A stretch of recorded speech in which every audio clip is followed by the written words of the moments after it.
All right, guys, I think I'm recording this bad boy here. All right, so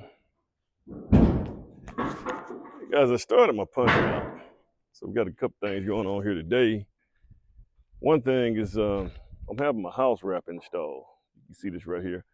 Problem is, I think I jumped at it. I was too overzealous and I jumped at it too quick. Some of these maybe 3 or 4 windows on the main level are not right. So that means my house wrap guy got to come back, and my framer's not quite finished yet. So it is what it is, guys, at this point. So typically your framers will come in and do your house wrap. So typically what they do is they'll charge you about, typically framers are, let's just say in the Alabama area, you probably getting about $5.50 a square foot on a house like this. So a house like this right here, basement house, you're probably getting $5.50 a square foot on framing. So that means typically what the framers are going to do, it's really about $5 a foot, and then the 50 cents is for the house wrap. But what I do, guys, is I don't let my guys put the house wrap on. I don't let my framers put the house wrap on because I don't think they have quite mastered and understand and perfected it. They just really need to focus on framing. So my framers just do the framing stuff, and I get my guys who are good at house wrap, and this is what they do all day, every day, because they understand it a little bit better. And the girl that's been doing this right here, her name is Kathy Caps. She's probably been doing house wrap for me for about 20 plus years, guys. So it's a couple different things that's going on this house wrap. Number one, if you look right here, so there's an overlap right here. And notice that, all the seams are taped. Then you have an overlap, but not only that, guys, the overlap, trying to get here.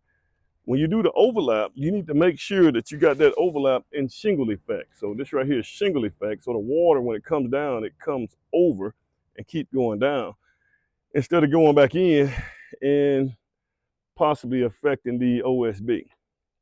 So that's one thing.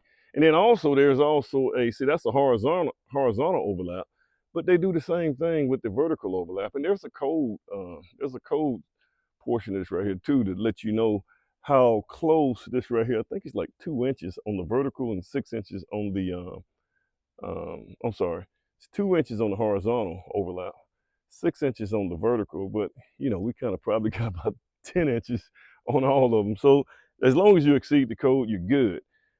Right here, this is something else that she does, is you guys can kind of see right here the seal plate of the window, guys. You want to have that, you want to go at least 6 inches up and get some flashing that goes around to protect this seal plate, because the water is going to drain from the top and it's going to come down, and it's going to start working on this right here inside of that window once you get these windows installed. And typically when you get rot, it's going to happen right here. So this is something else that she does. And not only that, guys, we're not finished with it yet, but the house wrap is not supposed to be waving in the wind like this right here. Some houses you go by and you see the house wrap and it's just waving in the wind, man. But that's not what you want to see, man. You want to see a nice, tight job that's done on this house wrap. Oh, also, let me just show you this right here. So this window right here is cut. There's another thing that you got to do on this house wrap too, guys. And I don't have time to explain this to framers, guys. Framers will wear you out on this right here. You see how they cut the top up here? The top needs to be cut flush. I'm sorry, flush. It doesn't need to be cut and then folded over, because that stuff will hold water. This stuff right here will hold water. And now the sides you can cut and fold them in and staple them, but the top doesn't need to be folded over like you do the sides. Guys, if you're not doing this house wrap all the time, you got framers that's doing the house wrap, they're not going to know that, guys. They're just going to do everything the same way. So I don't need to hear the homeowner calling me 5 years from now because the windows done rotted out, and because you got water in the top. That's why you got water in the top. So you want to get this thing nice and tight. These guys right here are still working on it way up there at the top, man. So they get it good and tight, but you want a good tight job here. So we got a couple different things going on here, guys. The framer's still working on it. So they got one guy over here. Look, he's gonna be working all day. Trying to get, I came over here starting to punch it out, but I'm gonna have to slow down, man, because I think I'm way ahead of him. And I'm gonna give him, maybe a day or two to work on his stuff, because we had a lot of things that I saw that I need to get. Some things that, I just got to get some more lumber out here. Like say for instance, right here, guys, I got to get my liners on my garage doors. And also, we typically got the headers, liners and the seal for the garage door. So we got that going on. You got all the stuff that I painted in red is where I found problems at. So I'm gonna give him a little bit of time, man. I don't want to sit here and eat him alive.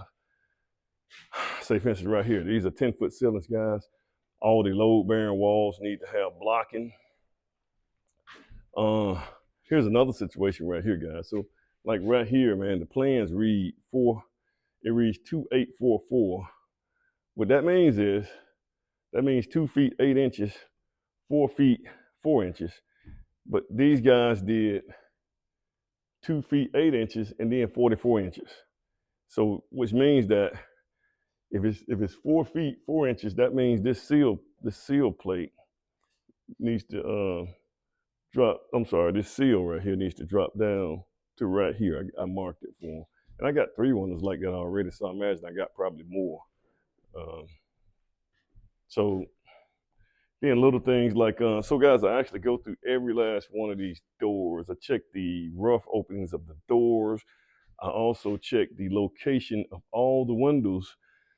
I check the dimensions of all the rooms. So I just kind of been over this area right here, but I check the dimensions and I check them off as I go, man. If everything checks out, I check it off as I go to make sure. This is called quality assurance. You're making sure you got all that stuff right.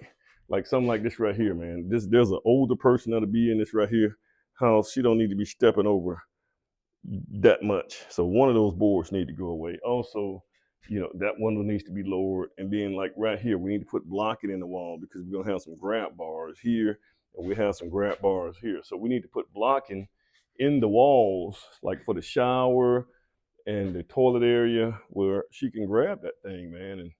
And that way it's real easy to find, so when we come back and put the grab bars in, it's going to be really easy to find. You don't have to try to find studs. I've already went through the homeowner and we found out we came over here one day and we marked where all the TVs are going to go. And I just had, like this right here, man, we got load bearing walls all the way down here. And so I'm just going to stop today, man. I'm not going to just keep ripping this guy up, man. I'm going to let him get a chance to do his thing. Like right here, man, this right here is supposed to be a door that needs to be opened up. And I think right over here, man, he's raising that, the height. And OSB is supposed to be all on the interior of that so the guys can come back and do their, you call it the house wrap. See what else I got here, guys. Yeah, I haven't even made it over here yet. I'm just gonna let it go for the day, and we'll reset probably by Wednesday. Now we gotta have this stuff done. So I'm thinking Wednesday I should have all this stuff punched out. Get these guys over here Thursday because I got my, guys. It is critical. It's critical that all your punch items are done before you start calling your MEPs in, your mechanical, electrical, plumbers. It's critical. You got all this little framing headaches and stuff like that you got, all the little items that you see. Even like right here, man, we see even studs and stuff. Like right here, we need to have I see I got on the wall, but right up here, man, I need 2 studs to go all the way down. Same thing on the opposite side. So we got a lot of places where hangers need to go, but we need to. But it's very critical, guys, that you have your MEPs before your MEPs show up. Got a little hairline crack on me. I'm looking at these floors here, man. I don't want to crack up here, and I haven't even been in the basement either, guys. I go in there later on, but But you want to have all of this stuff done, all your framing items done before the MEPs, because when your MEP guys start going through walls and running pipes and duct work and stuff like that, you don't want to have to undo any of that stuff. You don't want somebody to come in and say, well, hey, I got to put another stud right here, and I already ran some stuff. Oh man, that is a headache, man. That will make you cry. Now you got to gut that stuff out. You got to call them back out here to undo it, get it done. So I'm gonna give him one more day. This week is the punch week. Call this the punch out week, and it's really just quality assurance, man. Quality assurance. You know, and for some of you guys who I always talk to, like some of my students that I talk to, guys, I can't emphasize enough that some of you guys need to understand, man. These are other ways that you can make some money. You know, you be the one to come in, get the plans out, and I tell you. So let me just show you this right here, guys. I know this right here. I'm getting a little long-winded here. So these iPads are really good. So right here on this iPad, guys, I got this iPad here. I can sit here. I guess my battery's getting low, but I can sit here. This is where I do all my write-ups. You can see I'm sitting here writing up everything that's wrong here. And then I can keep a note of it. Just go ahead and done this and close this out. So, you know, guys, take advantage of technology. Take advantage of technology. I got software.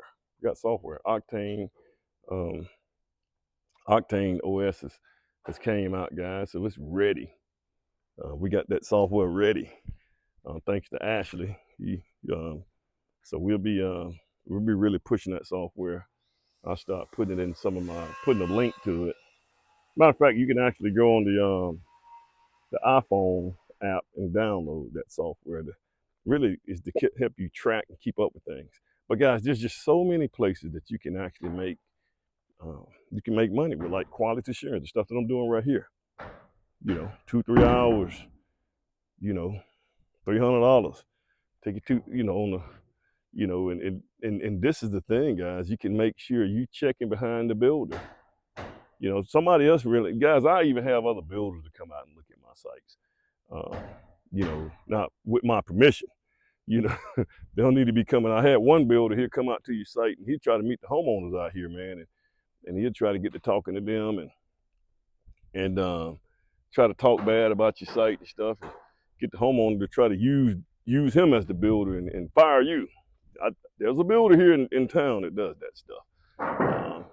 But guys, I usually have a couple of my buddies come out and we, you know, they kind of watch my sites. You know, we watch each other's sites and just another set of eyes on it, man, just to make sure I'm looking at everything. But this is a good way to make a little money, man. This is a side hustle for you guys. Once again, guys, you know, like, share, like the content. You know, don't take much to go ahead and give me a thumbs up or something, or just engage with me, man. Let me know what you want me to do content on. And once again, guys, this is the way. You guys have a good one.